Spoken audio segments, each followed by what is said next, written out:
কথাই আছে পেট ঠান্ডা তো মাথা ঠান্ডা, তাই এই মাথা ঠান্ডা করতে আজকে চলে এসেছি লাউ নিয়ে।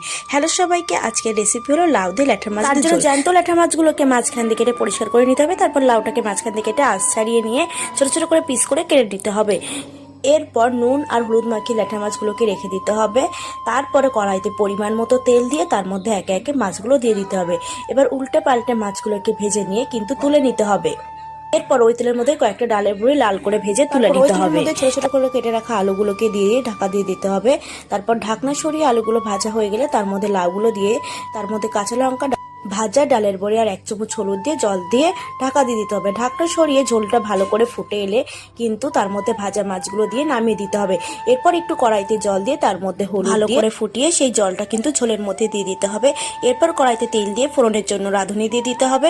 তারপর ঝোলটা দিয়ে একটুখানি নাড়িয়ে চাড়িয়ে ভালো করে ফুটে এলে নামিয়ে নিলেই ব্যাস লাউ দিয়ে ল্যাঠা মাছের ঝোল রেডি।